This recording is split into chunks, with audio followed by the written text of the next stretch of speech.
I can clean your house in exchange for a plate of food. A billionaire and widower, Rosendo was leaving his mansion to visit one of his companies when he came across a woman holding a child in her arms. Rosendo lived surrounded by luxury. Cold marble under his feet, priceless works of art, dinners prepared by chefs he barely knew. But none of those excesses could fill the echoing silence that had filled the halls ever since Helena was gone. The house felt like a showcase, beautiful on the outside, empty inside. And over time, Rosendo realized he was alone, not because there was no one around him, but because there was no one left to share what truly mattered. Many people, like Rosendo, believe that material success can shield them from pain. It's easy to fall into the illusion that a vast fortune guarantees fulfillment, but the truth is harsher. The absence of human connection can turn even palaces into prisons. Many build empires, yet forget to nurture the relationships that would give meaning to their legacy. Loneliness isn't always loud. Sometimes, it comes with crystal glasses, 1,000 thread sheets, and dinners for one. Some look at a life like Rosendo's and think, I want that. But do they really? Because sleeping in a giant bed with no one beside you isn't rest. It's absence. A home without conversation, without laughter, without a living memory of love, becomes nothing more than a set piece. Rosendo had everything, except the essential. And it was in that absence, in that growing silence, that he began to see what money could never buy, and what he had lost along the way. Death anniversaries have a strange power to unlock doors we try to keep shut. Rosendo thought he was ready to face that day, as if the pain had already passed through all its stages. But what hit him hard wasn't the memory of Helena, it was the face of Regine, his youth hidden beneath layers of unresolved choices. It was as if time had made a curve, and suddenly he was standing again before a promise he never had the courage to keep. Regine wasn't an ordinary memory. She was the woman who lit his soul before he even knew what true love was. While everyone expected him to follow the traditional path, heir, business, arranged marriage, Regine was the only one who saw him as a man, not a title. The problem was that in a world of conveniences, pure feelings are often treated as weaknesses. And that's how he lost her, trying to be who others expected, not who he really was. And now, 9 years later, the wound that seemed healed started bleeding again. A simple memory, an old perfume, a forgotten note, and everything came back vividly. It wasn't just longing, it was guilt, absence, love without closure. He realized it wasn't Helena who filled his dreams. It was Regine. Always had been. And maybe it was too late to fix what was broken, or maybe not. Rosendo was just a boy when he left Regine at that dusty station, his heart full of promises and his suitcase full of dreams. She looked at him with that mix of tenderness and skepticism only someone who's felt the pain of abandonment can have. He said, I'll come back for you. She smiled but didn't believe him. And maybe she was right. Because sincere love, when it lacks strong roots, can be easily blown away by the winds of ambition. The big city didn't swallow him all at once, it was gradual. First came the opportunities, then the invitations, then the people who made him feel important. With each step he climbed, Regine grew more distant, not because she changed, but because he stopped looking back. The promise that was once sacred began to seem naive, and the love that sustained him became a burden, an inconvenient reminder of a time when he was still whole. What Rosendo didn't know, or chose not to see, was that some loves don't die with time. They just sleep, waiting for a reunion, a memory, a crack to escape through. His love for Regine was like that, buried alive under the achievements applauded by the world. But applause silences. Broken promises echo. And he was about to discover that some of them come back when you least expect it. Time has curious ways of collecting the debts we leave behind. Rosendo wasn't expecting visitors on that rainy morning, much less a woman in worn clothes and a thin child clutching the hem of her dress. They weren't begging for charity, they were asking for dignity, a job in exchange for food. And when he opened the door, something inside him stopped. Not because of the woman's weathered face, but because of the girl's eyes, carrying the same intensity he once saw in the mirror. The shock came before the words. The woman in front of him was Regine. Older, quieter, firmer, but still her. And the child. Rosendo didn't need to ask. Blood recognizes blood. There was something in the way she crossed her arms, furrowed her brow, and averted her eyes to hide fear. It was his daughter. And in that moment, all the arrogance built over years of success crumbled as if it had never existed. There, before him, were the consequences of his absence. He tried to speak, but his voice failed. The pride that once stopped him from facing the past was now irrelevant. Regine said nothing. She just waited, as if to say, "Now it's your turn to prove who you are." And in that tense silence, Rosendo understood this was not just a reunion. It was a trial, an accounting with life. And the strangest thing was he felt, for the first time in a long time, that he was finally where he needed to be, even if he didn't know what to do next. She looked him in the eyes and didn't recognize him. Not the man in the expensive suit, with gray hair and a confused expression. But as soon as he let out that old nickname, the one whispered on summer afternoons under the shade of mango trees, everything came back with brutal clarity. Regine paled. Time hadn't erased what he had done, it just put it to sleep. And now, there at the grand entrance of that arrogant mansion, the wound opened again, but deeper this time, because now it was bleeding for someone else too. For the first time, Rosendo saw what he never wanted to see. His daughter's curious and wary gaze reflected everything he had lost. And at that moment, the walls of the empire he built began to collapse. Not with a crash, but with a slow, painful unraveling. He understood that no signed contract, no overflowing bank account, no trophy on the wall could erase the fact that he had been absent from what truly mattered. No success can replace presence. It's easy to be applauded by those who never knew your failures.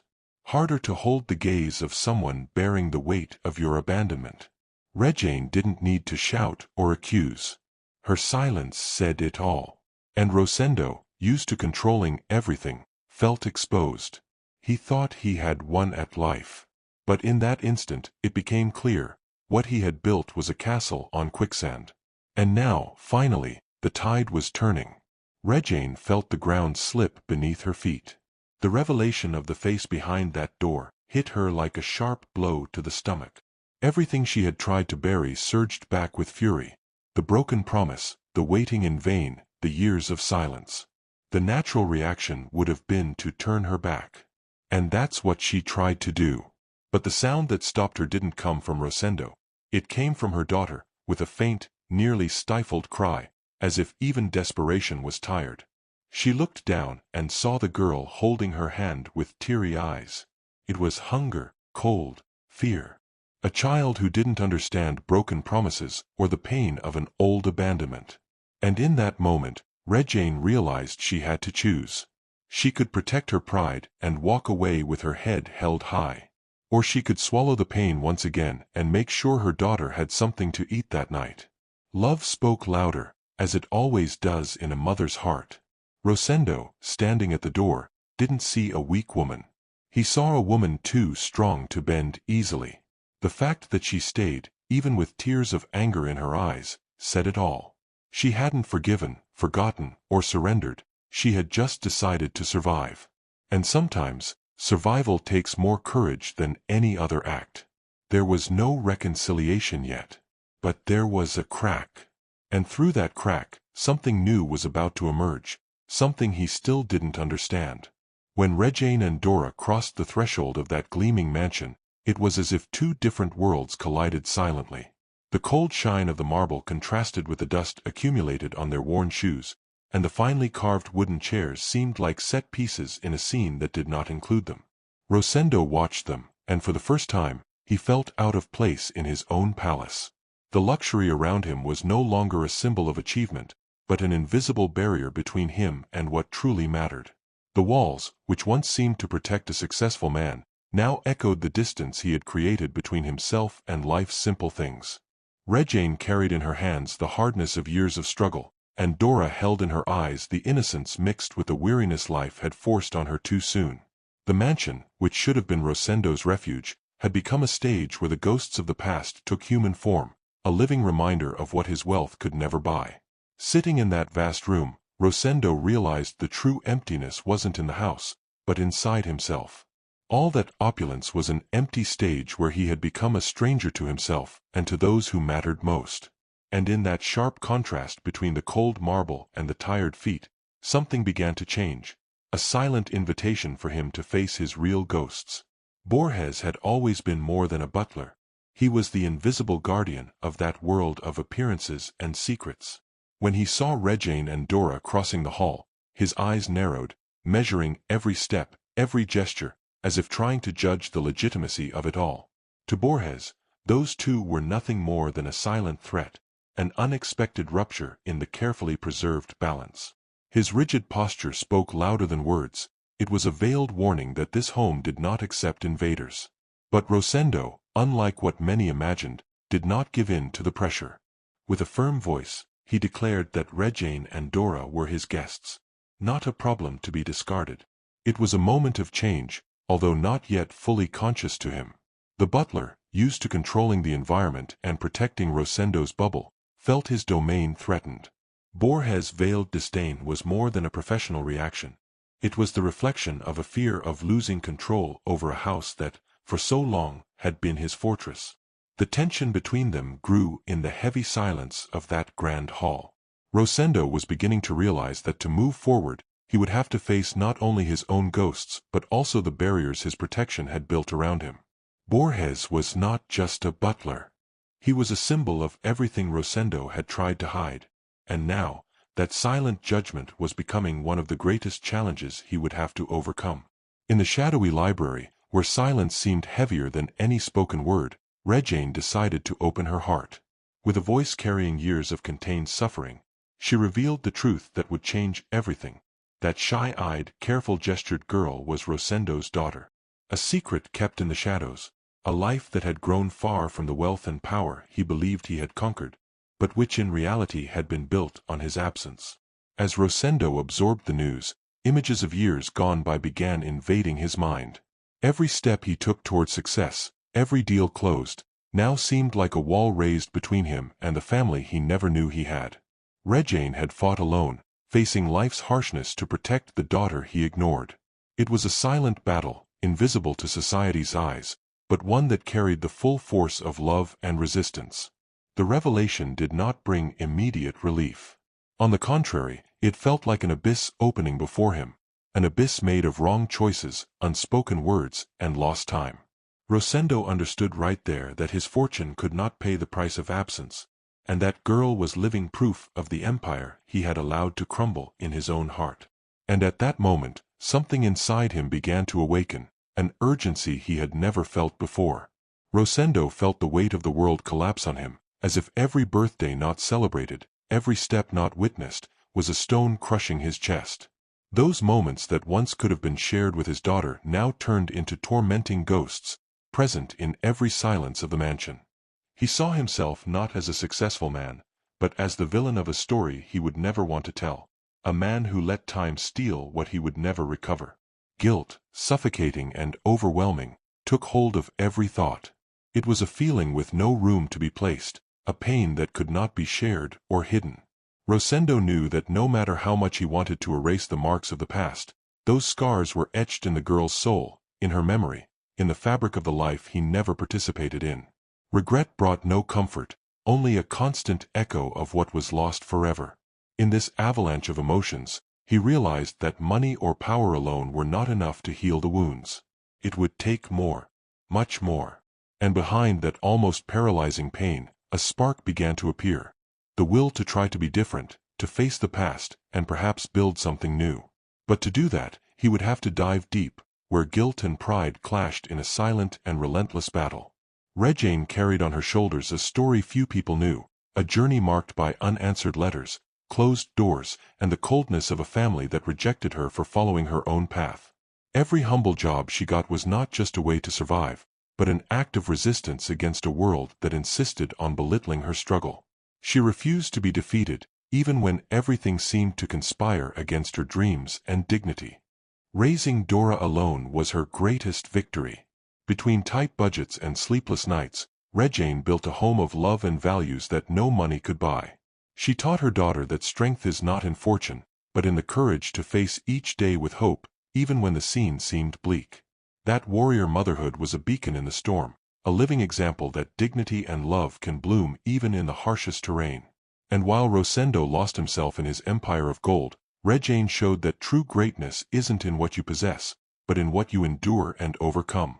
Her silent strength was a veiled humiliation for the man used to measuring success in numbers and titles. At that moment, the scale began to tip toward the truth, a truth that challenged all of Rosendo's pride and comfort. Dora rested peacefully in a room decorated like a fairy tale, with soft curtains and carefully chosen toys. But to Rosendo, that image was a cruel portrait of a reality he never witnessed, a childhood marked by struggle and absence that no money could fix. He saw, in the little hands sleeping peacefully, the silent story of cold nights, hunger, and fear, all hidden behind the walls of luxury that now surrounded her. Sitting there, looking at that child he finally knew, Rosendo felt the crushing weight of the responsibility he never took. Money could buy comfort, but not lost time, the first steps unseen, the fears unconsoled.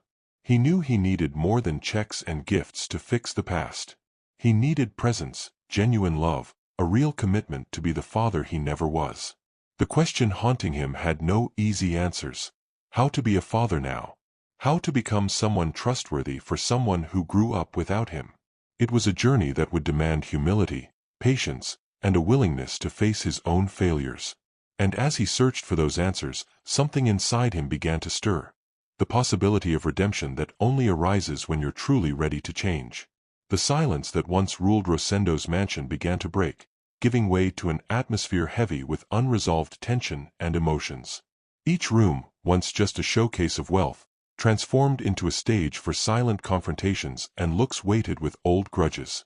What was once an empty refuge had turned into a battlefield where past and present clashed, exposing wounds he had tried to hide beneath layers of luxury and indifference. Regine and Rosendo now shared the same space, but their presence wasn't merely physical. It was a constant challenge, a reminder to each other of the choices that shaped their lives. The unspoken words and broken expectations floated in the air like ghosts unwilling to leave. The mansion, symbol of power and achievement, seemed to shrink under the weight of the emotional debt Rosendo now had to face, a debt reflected in the eyes of his daughter, the living mirror of the man he once was. In those pain-filled, silent encounters, Rosendo began to understand that the true empire to rebuild wasn't in the gilded walls, but in the heart torn apart by his choices. Every confrontation, every held-back tear, was a step toward a hard but necessary redemption. And even though the path was thorny, for the first time, he felt the journey was worth it. Dora was like a little light amid the grandeur of the mansion, running through the halls with curious eyes shining as she took in the colorful furniture and shelves filled with books.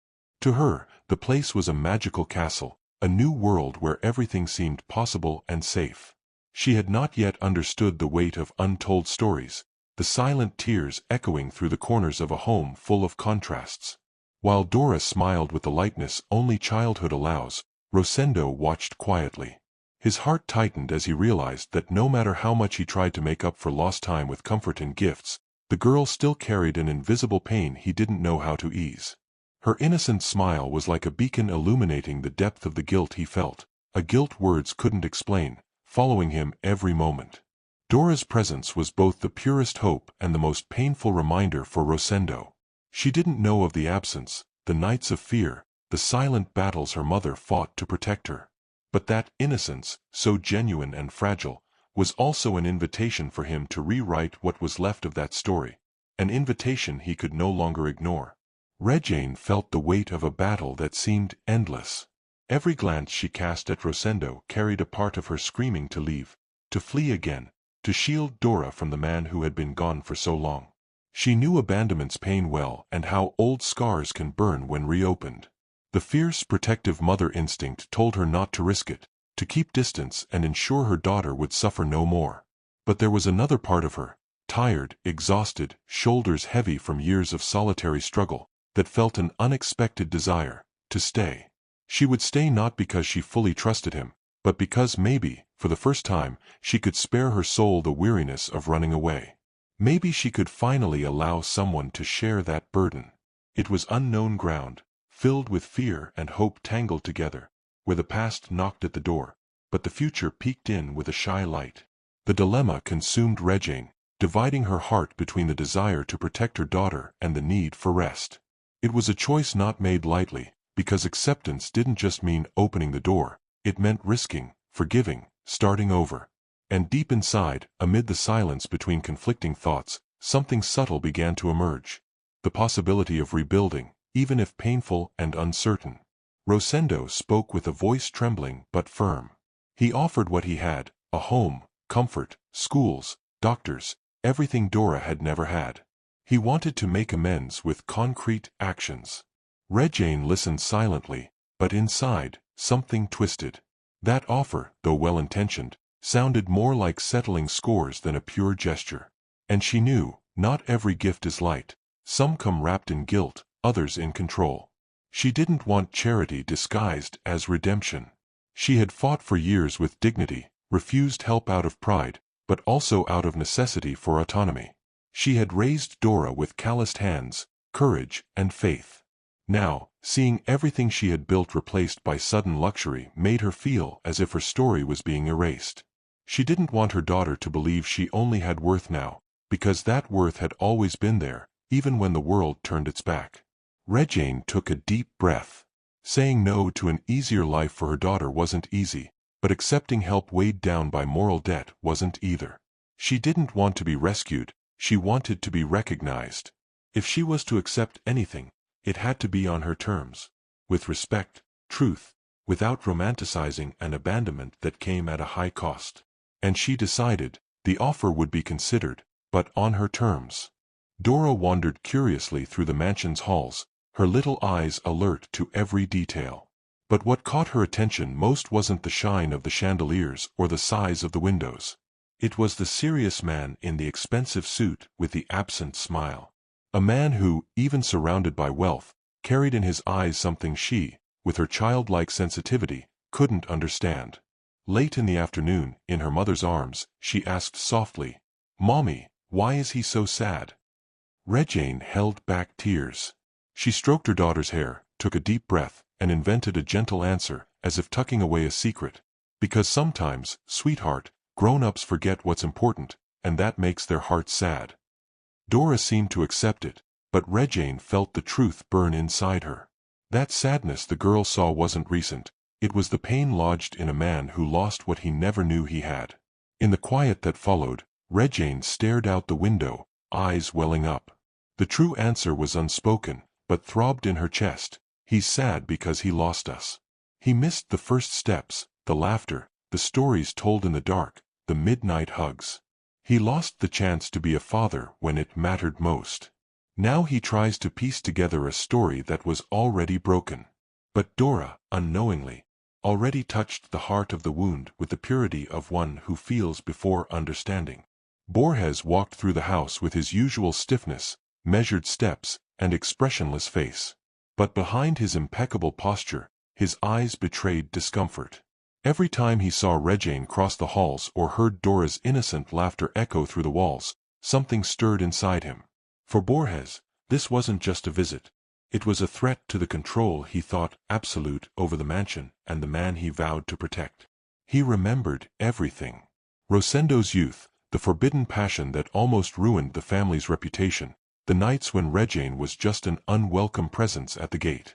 And he took pride in having cleared the way back then, as if defending a lineage. Now, he saw his work threatened. The woman had returned, bringing with her a child carrying the blood and the surname he fought so hard to keep untarnished. Their presence wounded his silent pride like an open sore refusing to heal. In silence, Borges watched. He didn't trust Regine, didn't believe in redemption. To him, feelings were weaknesses a man like Rosendo could no longer afford. So, he began to plan. He disguised his hostility with politeness, but deep down, he wanted to throw them out, as he had once done before, without remorse. But time had changed more than he realized, and maybe this time, the past wouldn't be buried so easily. Rosendo watched Dora from afar, as one contemplates something too fragile to touch. She ran through the gardens, invented stories with the library books, and called him the castle's young man with a sweetness that dismantled his defenses. He smiled shyly but didn't know how to respond. He never learned to be a father. Fatherhood arrived late, abruptly, and now weighed on him as both a debt and a blessing. He tried to get closer with gifts, with kind words, but Dora seemed to live in another world, a world where he still had no place. Yet he persisted. He asked about her favorite colors, sat nearby as she drew, patiently listened to her stories that made little sense. And in those small moments, something unexpected happened. A forgotten tenderness began to bloom. A warmth in his chest, a desire to protect, to care, to deserve the trusting look Dora gave him without knowing the past. Rosendo didn't know what to do with this feeling. For decades, he'd lived among numbers, contracts, and silence. Now, faced with a girl who saw him like a fairy tale hero, he felt both smaller and greater at the same time. For the first time since his youth, he dreamed. Not of profits or power, but something simpler, to be called Dad, and to deserve it. Dinner was served with refinement. Shiny cutlery, crystal glasses, ornate plates. But no shine could erase the discomfort hanging over the table. Dora, enchanted, talked about the garden flowers, about a blue bird she'd seen that morning. Her voice was light, childish, an innocent attempt to fill the silences growing between the adults.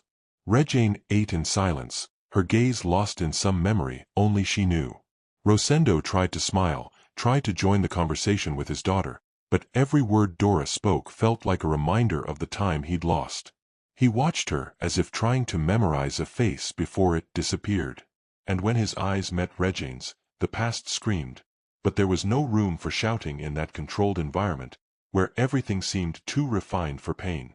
The food was abundant, but the weight of silence robbed it of flavor. At that well-set table, not just 3 people dined, but also their untold stories. The man who abandoned, the woman who resisted, and the child unaware of her scars. Past and present faced each other amid timid bites and forced smiles. And inside Rosendo, an impossible desire burned, to go back in time and do it all differently. Rosendo walked to Dora with a simple package in his hands. It wasn't expensive or grand, a children's book with colorful drawings and stories of courage and friendship. On the back cover, a dedication written with effort and hesitation. For Dora, with love from someone who wishes he had been there from the start. When she unwrapped the gift, the girl's eyes lit up. She held the book as if it were a treasure. Regine watched the scene cautiously. Her expression was unreadable, part vigilance, part emotion. She saw Dora get up, go to Rosendo, and hug him. It was a timid, quick hug, almost as if the girl feared he would disappear if she lingered too long. But that small gesture cracked open a fissure in the hardened heart of the man. A new warmth passed through him. He said nothing. He just closed his eyes for a moment, as if that instant needed to be kept inside him. In the quiet room, something shifted. It wasn't reconciliation. Not yet love. But it was a beginning. The start of a bridge cast between 2 worlds separated by years of silence and pain. That simple hug, born from a symbolic gift, was worth more than any speech. It was a seed planted in the dry soil of a man who might finally be ready to bloom. On the mansion's sunny porch, Dora colored with crayons on a white sheet. Rosendo approached slowly, hesitantly, like stepping on sacred ground. He crouched beside her, admiring the colorful flowers taking shape on the paper. For a moment, the silence was comfortable. Then, without taking her eyes off the drawing, Dora said with the piercing simplicity of children, "You can be my friend if you want." Rosendo couldn't answer immediately. The phrase struck his chest like a silent thunderclap. He swallowed hard, his eyes filling with tears. The girl didn't know who he was, didn't know the mistakes of the past or the pain he carried. Yet, she offered friendship, a pure, unguarded, generous gesture. It was more than he thought he deserved. It was a chance he never dared to ask for. He smiled, touched, and whispered, "Yes, I want that. Very much." There, on the ancient stone floor, an invisible bridge was cast between them. Not as father and daughter. Not yet. but as two hearts that, without knowing it, had always been connected. And Rosendo, for the first time, believed there might still be time to be a better man. The sun was already setting behind the hills when Regine and Rosendo met in the garden, under a tree much like the one where, years before, they had exchanged their last words. Time seemed suspended, as if the whole world was waiting for her decision. Rosendo took a deep breath and said with a calm voice, "I'm not asking for promises. Just stay. No rush. No masks. Just truth." Regine listened silently, her heart torn between the fear of getting hurt again and the desire to give her daughter something she never had, roots. Her eyes scanned the face of that man, no longer the impulsive youth, but someone marked by losses, silences, and regrets. And in those tired eyes, she found sincerity. Not perfection, but truth. And that, perhaps, was enough for now. With a low, firm voice full of tenderness, Regine replied, "For our daughter. I can try." It wasn't a romantic restart, nor a promise of immediate happiness. It was an agreement between two broken souls choosing to walk together for her. Dora, the girl who brought color to the stone castle. And there, under that tree, the chance for a new story was born. That house, once filled with echoes and cold memories, now breathed life. Dora ran barefoot through the halls, inventing songs, turning marble into a stage and rugs into enchanted forests. Her childlike voice broke the old silence as if every note said, "Hope lives here." For the first time in decades, the mansion sounded like home. In the kitchen, Regine lit the fire and the affections. She cooked without hurry, mixing flavors and memories. Borges, still wary, watched her like someone guarding a ghost. But even he sensed the change. The smell of homemade food filling the halls, Dora's laughter making him forget, for a moment, his hard certainties. Something was being rebuilt. Something he didn't know if he could stop, or if he even wanted to. Rosendo, meanwhile, walked slowly through the house, touching furniture he used to avoid. He'd learned to live with the ghosts of what he'd lost. And more than that, to accept them as part of himself. Every gesture of Dora's, every silence from Regine, taught him to live with the past not as a prison, but as a memory that teaches. The house finally opened its windows to life. Dora was playing explorer when she entered Rosendo's office. At the back of a drawer, behind dusty books, she found a wooden box smelling of old memories. Inside, there were photos of her mother, young, smiling as she had never seen, and a yellowed letter, written in firm handwriting. The girl read the beginning softly, recognizing something familiar in the words. It was affection. It was love.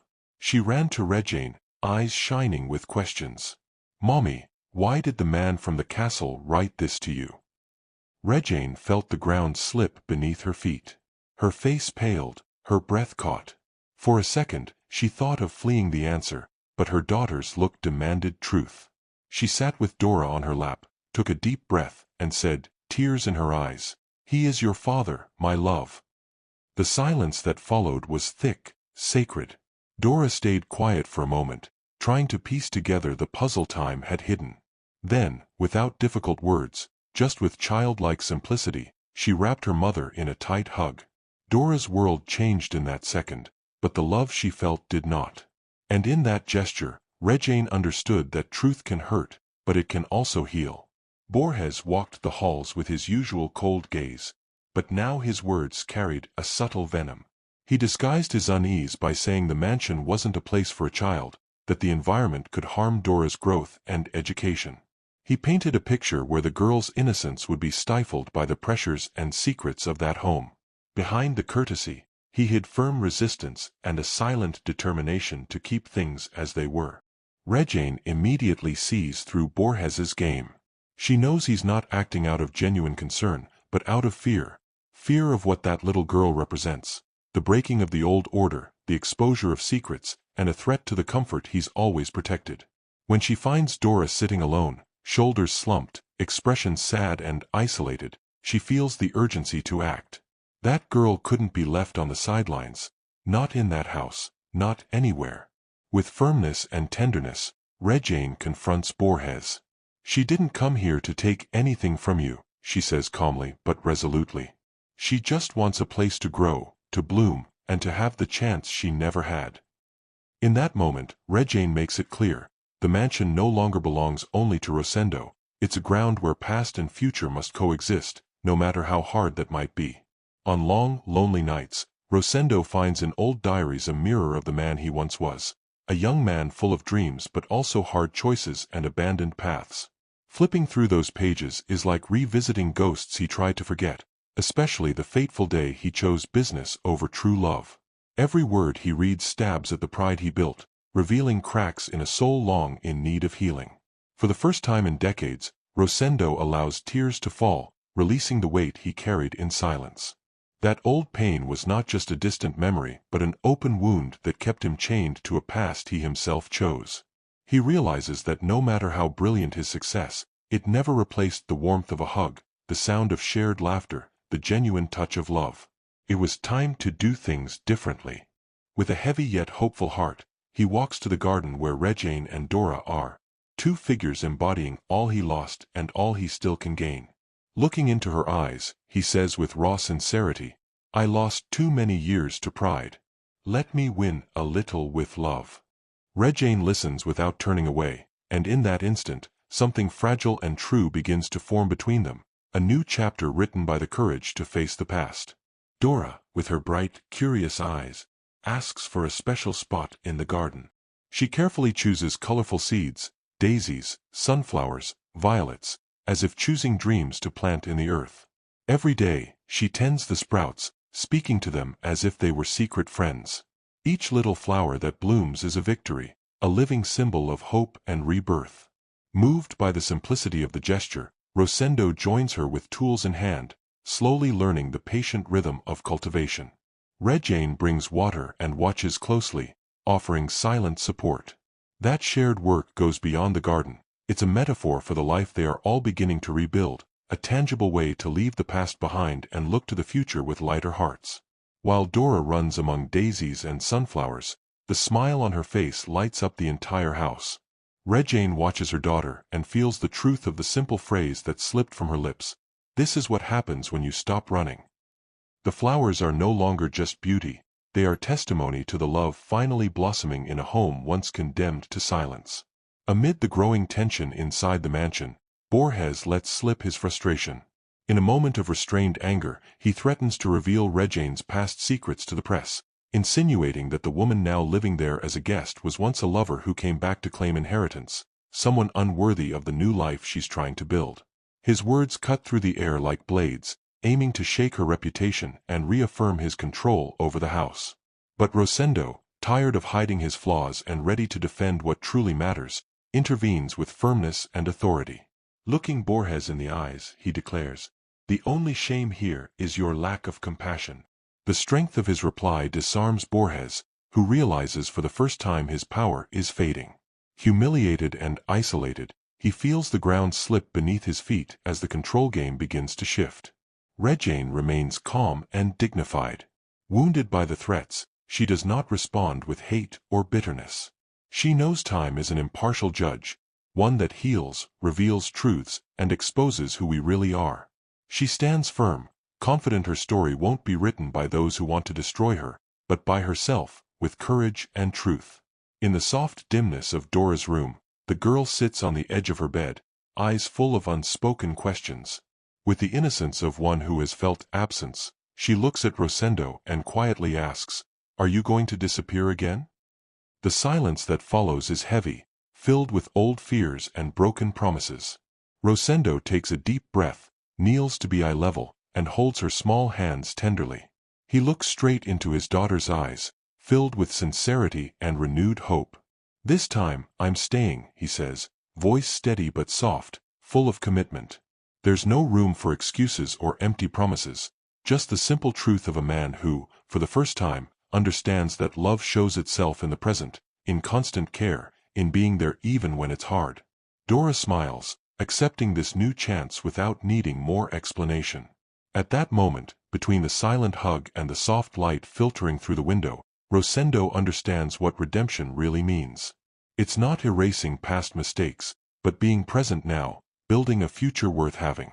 And there, in that simple room, a new hope is born, made of presence, trust, and genuine love. What was meant to be a simple picnic became a milestone. 3 months had passed since Regine and Dora crossed the mansion gates, and that afternoon, Regine wanted to celebrate. No luxury, just a light moment, a blanket spread on the lawn, flowers freshly picked. Dora chose the cake, a chocolate one with colorful sprinkles. Rosendo, with a shy smile, helped set up the space with vases and petals scattered on the grass. What surprised everyone was Borges's silent presence. Saying little, he showed up with a basket of neatly folded napkins, even some juice he made himself. No one mentioned it, but everyone noticed. That afternoon, there were no tensions or roles to play, just people slowly discovering they could trust one another. The garden, once a symbol of frozen memories, now held laughter, stories, and spontaneous affection. Sitting on the blanket, watching Dora play with flowers and Rosendo whisper something funny, Regine felt a sweet tightness in her chest. It wasn't nostalgia or pain, it was gratitude. She looked around, eyes watery, and whispered to herself, "We're becoming a family, and that's more than I ever dared to dream." It was true. Sometimes the most beautiful new beginnings arise from what seemed impossible. The mansion, which once felt like a transient place, began to pulse like home. Rosendo felt it in every detail. In Dora's laughter echoing through the halls, in the smell of coffee from the kitchen, in Regine's light steps around the house. One golden late afternoon, he found courage. He called Regine to the old library, now a reading room, and handed her a small key. "It's the guest room upstairs. I want it to be yours. Stay. For me, for her, for us." Regine was silent. Her fingers gripped the key as if it burned. Part of her wanted to refuse. She'd learned to survive with little, not to get attached, to distrust promises. But Rosendo's look was different. It wasn't neediness. It was an invitation. A choice. She took a deep breath, looked at the window where the sun was setting, and said yes, quietly but firmly. A yes that trembled but held courage. That night, climbing the stairs with Dora's hand in hers, Regine carried no bags. She carried memories, fears, and, for the first time in years, hope. The room had flowers on the window and a blanket on the bed. Nothing grand, but everything sincere.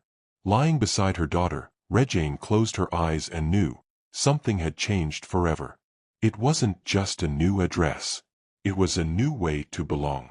At her new school, Dora would sit by the window, watching the world with eyes that held more than her age. When the teacher assigned an essay titled, "My Happy Place," she didn't hesitate. She picked up her pencil and began to describe the mansion, but not for its furniture or size. She wrote about the garden where daisies danced, about her mother who now smiled more, and about Rosendo, a friend with sad hands but a good heart. The teacher, reading the essay, fell silent for a few moments. There was something in that simple story that pierced through. Without warning, she sent the essay to a local newspaper, along with a brief note. A week later, the piece was published under the title, "My Happy Place," the story of a girl who found love where no one expected. The article went viral around town. Readers commented that this little story spoke volumes about new beginnings and unseen healing. Rosendo, seeing the printed page, said nothing. He simply took an old frame, carefully cleaned the glass, and placed the essay inside. He hung it by the front door. Now, anyone entering the house read Dora's words, and understood that this home was more than walls. It was a witness to a story still being written, with ink of truth and genuine affection. The sun slowly set, bathing the room in golden, nostalgic hues. Borges, with slow steps and trembling hands, approached Regine on the porch. For a moment, it seemed he might back down, as he often did. But this time, he didn't. His voice choked, he said, "I was wrong. Fear made me small. Your happiness bothered me because I thought I didn't deserve less." Regine stayed silent, watching the man before her, not as an enemy, but as someone broken by his own choices. Borges continued, "It was never about you. It was about me. My fear of being alone, of being forgotten." Tears welling up, Regine took a deep breath and replied with calm strength, "Forgiveness doesn't erase, Borges. But it makes room to begin again." He lowered his head, as if something inside finally gave way. When he raised his eyes, there was no arrogance or bitterness, just a tired man trying to be better. That late afternoon, Borges didn't just apologize, he began to change. And sometimes, that's all you can ask of someone.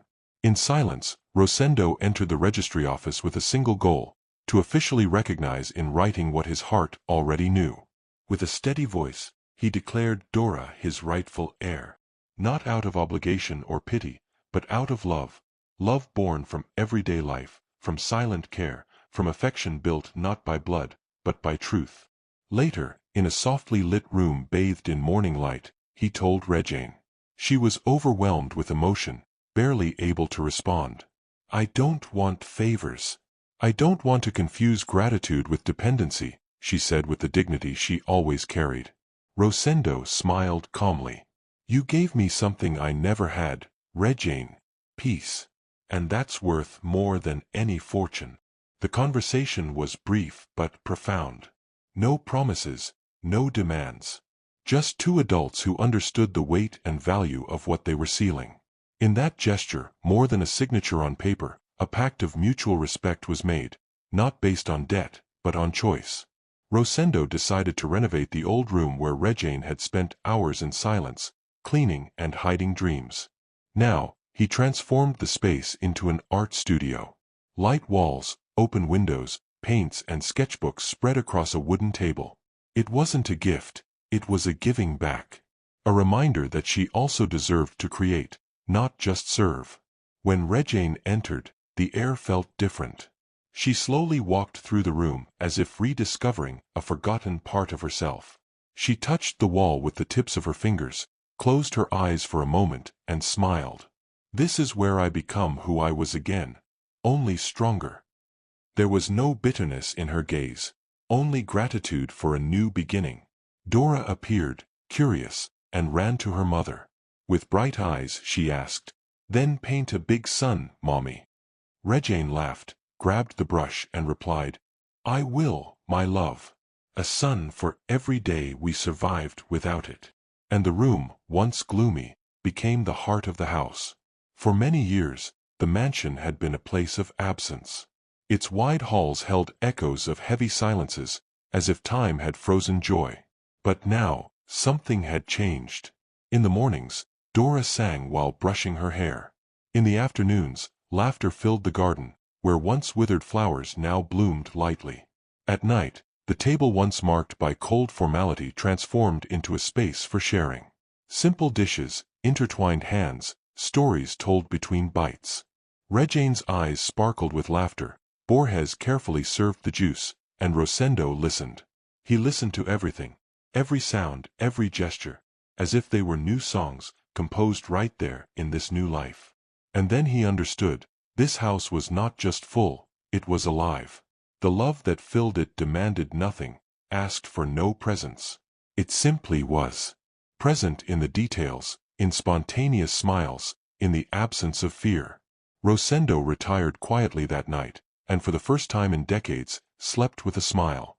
In the quiet of the studio, between brushes and the soft afternoon light, Regine took pen and paper. But this time, she didn't write for Dora, nor for Rosendo. She wrote for herself.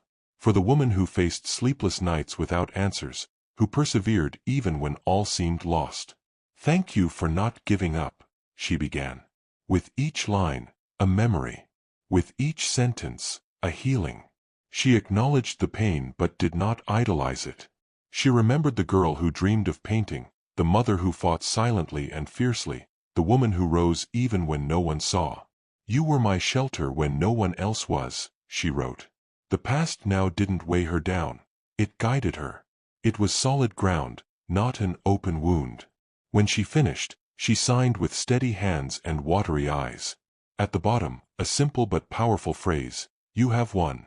And you keep winning." She folded the letter, placed it in a wooden box, and smiled. This was no farewell. It was a reunion, with the whole woman who had always been there, waiting to be seen. Outside, winter covered the gardens with mist and silence. The trees lost their leaves, but inside the mansion there was life. The fireplace was lit, the smell of bread in the oven, the laughter warming more than any blanket. It was the coldest season in years, but also the sweetest. The cold of the world couldn't reach the warmth built within those walls. Rosendo fell slightly ill, a persistent cough, an unusual fatigue. Nothing serious, but enough to worry those around him. Dora never left his side. She made tea, told stories, and filled the room with colorful drawings. One afternoon, as she covered him with layers of blankets, she whispered, "You're my frozen king." Rosendo smiled, touched by the noblest title he had ever received. In that moment, lying beneath layers of blankets and love, he understood. He had spent his life chasing prestige, reverence, power. But it was there, fragile and loved, that he found his true throne. And he realized, winter could last outside as long as it wanted. Inside, spring had already blossomed forever. There was no announcement, no formal promise. Just a day when Regine woke up and knew, this was home. The place where she was once expelled, she was now invited. Not out of convenience, but out of affection. She packed her things, not to leave, but to arrange them in a home that was now hers too. For the first time, the choice to stay was hers, and it was wholehearted. Dora watched and smiled, like she already knew. Rosendo said nothing but made coffee with his own hands. Small gestures sealed great pacts. The house, once condemned to emotional abandonment, now pulsed with meaning. Each room carried a new story, each window revealed a landscape of new beginnings. And there, within walls that had witnessed pain and silence, something rare was born: permanence. Regine, once a shadow they tried to erase, became the gentle light that warmed everyone. No one left, because no one needed to run anymore. And love finally stopped being a visitor, to become home.